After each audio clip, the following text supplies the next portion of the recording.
శ్రీమాత్రే నమ.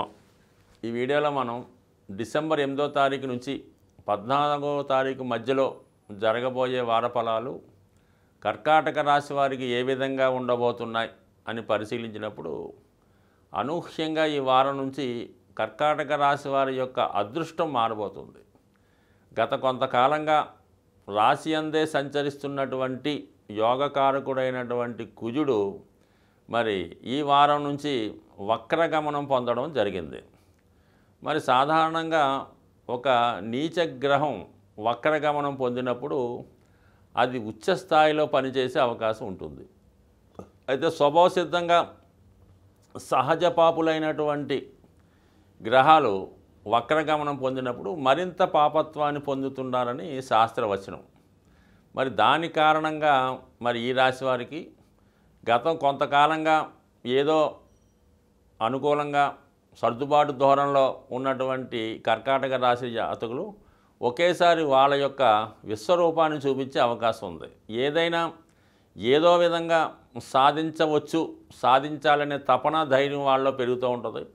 మరి ఈ కారణం వల్ల వాళ్ళు ఎంత గొప్పవారినైనా ఎదిరించి వారి యొక్క పనులు పూర్తి చేసుకునే విధంగా ఈ గ్రహస్థితి చెప్పడం జరుగుతూ ఉంది. ముఖ్యంగా ఏంటంటే వివాహ సంబంధించిన విషయాల్లో ఏదైనా ఇబ్బందులు ఉన్నవాళ్ళు, భార్యాభర్తల మధ్య ప్రాబ్లమ్స్ ఉన్నవాళ్ళు, గతంలో ఎఫైర్ ఉండి కానీ ప్రేమించుకొని కానీ విడిపోయిన వారు ఈ సమయంలో మీరు ధైర్యంగా ఎదుటివారిని వారితో సంప్రదించి ఏదో విధంగా వాళ్ళని బెదిరించో భయపెట్టో మంచిగానో బతిమాలో తిరిగి మీ యొక్క స్వాధీనం అంటే స్వాధీనం అంటే అలా కాదు, మీ యొక్క తిరిగి మళ్ళా మీ యొక్క ప్రేమ వ్యవహారాన్ని కానీ వైవాహిక జీవితాన్ని తిరిగి పునరుద్ధరించుకునే విధంగా ఈ గ్రహస్థితి చెప్తుంది. ఎందుకంటే ఖచ్చితంగా మరి కర్కాటక రాశిలో కుజుడు బలంగా ఉన్నాడు కాబట్టి మరి కర్కాటక రాశి వారు ఏ ప్రయత్నం చేసినా నెరవేరడం జరుగుతుంది. మరి సప్తమ స్థానమైనటువంటి స్థానంలో శుక్రగ్రహం మిత్రస్థానంలో ఉండడం వల్ల మరి ఖచ్చితంగా ఇది మరి ఈ రాశిలో ఉన్నవాళ్ళు వారి యొక్క జీవిత భాగస్వామిని ఒప్పించి తిరిగి కాపురం చేసుకునే విధంగా ఈ అవకాశం ఉన్నది. అలాగే వివాహ ప్రయత్నాలు కూడా 100% నెరవేరే అవకాశం ఉంది. అంటే ఇప్పుడు ఎవరైతే కర్కాటక రాశి వారు వివాహ ప్రయత్నాలు చేస్తున్నారో అబ్బాయిలు కానీ అమ్మాయిలు కానీ అవతల పార్టీ వాళ్ళు కొంత డిమాండ్ చేస్తూ ఉంటారు అన్నమాట.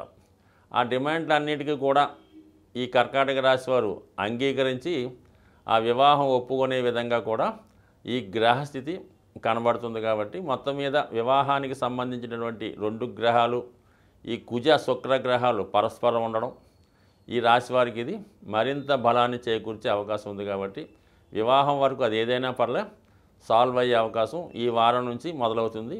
ఇది కొంతకాలం పాటు ఈ గ్రహస్థితి ఉంటుంది. అయితే శుక్రుడు అక్కడ కొద్ది రోజుల పాటే ఉండడం జరుగుతుంది. కాబట్టి శుక్రుడు మకర రాశిలో ఉండగానే వివాహానికి సంబంధించినటువంటి కార్యక్రమాలు పూర్తి చేసుకుంటే చాలా వరకు ఈ రాశి వారికి అనుకూలించే అవకాశం ఉన్నది. అలాగే ఈ వార ప్రారంభంలో ముఖ్యంగా ఆదివారం సోమవారం కర్కాటక రాశి వారికి ఎక్కువగా అనవసర ప్రయాణాలు, అనవసర ప్రసంగాలు, మనీ వేస్టు, ప్రయాణం వేస్టు, టైం వేస్ట్ అయ్యే విధంగా ఉంది. సాధ్యమైనంత వరకు ముఖ్యమైనటువంటి పనులు కానీ ముఖ్యమైన వ్యవహారాలు కానీ వాయిదా వేసుకుంటే మంచిది. ఎందుకంటే ఆదివారం సోమవారం మరి చంద్రుడు ఈ రాశి వారికి అష్టమంలో ఉండడం, అక్కడ ఉన్నటువంటి శనితో కలియడం వల్ల మీరు ఏ పని ఈ 2 రోజుల్లో ప్రారంభించినా ఖచ్చితంగా ఆ పని మధ్యలో ఆగిపోయి తిరిగి మళ్ళీ చేయవలసి ఉంటుంది. అయితే దాని తర్వాత మరి చంద్రుడు మంగళవారం బుధవారం 9వ స్థానంలో ఉన్నటువంటి రాహుగ్రహంతో కలియడం వల్ల జాతకుడు విదేశ వ్యవహారాలు కలిసి వస్తాయి. దూర ప్రాంతంలో ఉన్నటువంటి మిత్రులు కానీ విదేశ మిత్రులు కానీ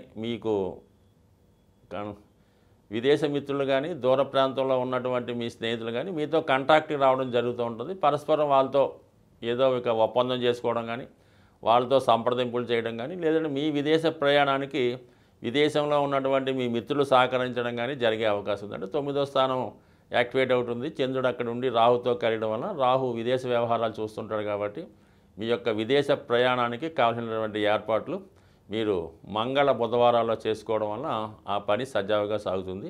వీటన్నిటికీ కూడా కావాల్సినటువంటి ధనం కానీ ఆర్థిక సహకారం కానీ దైవ బలం కానీ లాభస్థానంలో వక్రగమనంలో ఉన్నటువంటి గురుగ్రహ అనుగ్రహంతో 100% మీకు అటు వివాహానికి కానీ విదేశ ప్రయాణానికి కానీ తగిన ధనం సమకూరే అవకాశం ఉంది. అది 2 విధాలుగా ఉండడం జరుగుతుంటుంది. షష్టాధిపతిగా ఉండడం వల్ల రుణ ప్రయత్నాలు ఫలిస్తాయి. అలాగే భాగ్యాధిపతిగా ఉండడం వల్ల మీ తండ్రి గారు కానీ మీ యొక్క అదృష్టం వల్ల కానీ లేదంటే మీ యొక్క సంతానం అంటే మీ యొక్క విదేశ ప్రయాణానికో వైద్య ఖర్చులకో సహకరించే అవకాశం ఉంది. మొత్తం మీద మీ కర్కాటక రాశి వారు గురువు లాభస్థానంలో ఉన్నంత వరకు ఆర్థిక విషయాల్లో మాత్రం ఎట్టి పరిస్థితుల్లో కూడా ఇబ్బంది పడక్కర్లేదు. చివరి నిమిషంలో అయినా ఏదో విధంగా మీకు ఆర్థిక సహకారం అందుతుంది. కుజుడు రాశిలో ఇంకా కొంతకాలం పాటు సుమారుగా 81 రోజులు వక్రగమనంలో ఇదే రాశిలో సంచరిస్తాడు కాబట్టి అంతవరకు కూడా మీరు ఏ ప్రయత్నం ప్రారంభించినా ధైర్యంగా మీ మనసు చెప్పినట్టు ముందుకు వెళ్తే 100% విజయం సాధించే అవకాశం ఉంటుంది. బట్ ఏదైనా ప్రమాదకరమైనటువంటి వ్యవహారాల జోలికి వెళ్తే మాత్రం అలాగే సంఘ వ్యతిరేక కార్యక్రమాల్లో పాల్గొన్న ఖచ్చితంగా తగిన పనిష్మెంట్ కూడా ఉండే అవకాశం ఉంటుంది. ఈ వారం గ్రహస్థితి పరిశీలించినప్పుడు ఈ వార ప్రారంభంలోనే కుజగ్రహ వక్రగమనం అలాగే బుధ గురుగ్రహాలు అంటే 3 గ్రహాలు వక్రగమనంలో పొందడం వల్ల అలాగే నిరంతరం వక్రగమనంలో ప్రయాణించే రాహుకేతువులు అంటే మొత్తం మనకి 9 గ్రహాల్లో 5 గ్రహాలు వక్రగమనంలో ప్రయాణించడం వల్ల జాతకుడు ఏ పని ప్రారంభించినా కూడా ఆ పని 1-2 సార్లు చేస్తే తప్ప పూర్తయ్యే అవకాశాలు చాలా తక్కువగా ఉంటాయి. కాబట్టి ఏదైనా నిరాశ చెందకుండా ప్రయత్నం చేయడం మంచిది.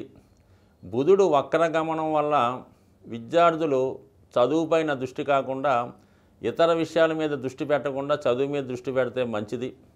సో ఏదైనా ఈ వారం జాతకుడు కుజుని యొక్క అనుగ్రహం కోసం అంటే ఇది అన్ని రాశుల వారికి సహకరిస్తుంది కాబట్టి ఏ రాశి వారైనా కుజుడు వక్రగమనం పొందడం వలన ప్రతి ఒక్కరిలో కూడా ఆవేశం కోపం ఎక్కువ రావడం వలన ఎక్కువగా భార్యాభర్తల మధ్య అన్నదమ్ముల మధ్య ఘర్షణ కారణం అవుతుంటుంది. కాబట్టి ప్రతి ఒక్కరూ కూడా మరి రాబోయే 81 రోజులు ఈ కుజుడు వక్రగమనంలో ఉండడం జరుగుతుంది. సుమారుగా మనకి డిసెంబర్ 7వ తారీఖు నుంచి మరి ఈ సమయంలో ముఖ్యంగా ఏంటంటే మరి భూమికి సంబంధించిన తగాదాలు బాకీలు అంటే వడ్డీ వ్యాపారం చేస్తున్న వాళ్ళు అప్పులు ఇచ్చుకొని తీసుకున్న వాళ్ళు ఈ కట్టలేకో తీయలేకో వసూలు చేయలేకో మొత్తం వాళ్ళ మధ్య ఇబ్బందులు రియల్ ఎస్టేట్ వ్యాపారం చేస్తున్న వాళ్ళకి ఏంటంటే వాళ్ళు ఇంకా రేటు వస్తుందని ఆశపడి అమ్మకపోవడం ఈ విధంగా ఆ వ్యాపారస్తులకు చికాకులు వచ్చే అవకాశం ఉంటుంది మొత్తం మీద. కాబట్టి ప్రతి ఒక్కరూ కూడా ఈ సమయంలో కుజగ్రహ అనుగ్రహం తప్పనిసరిగా ఉండాలి. ఎందుకంటే భార్యాభర్తలు గొడవలు రావచ్చు,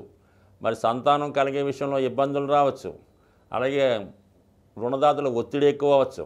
ఈ కారణాల వల్ల ప్రతి ఒక్కరు కూడా వీలైతే మంగళవారం రోజు ఎవరి ఇష్టదైవం అనుకోవడం కన్నా మంగళవారం రోజు సుబ్రహ్మణ్య స్వామి లేదా ఆంజనేయ స్వామిని దర్శించుకోవడం వల్ల కుజుని యొక్క అనుగ్రహం మీకు సంపూర్ణంగా రావడం జరుగుతూ ఉంటుందన్నమాట.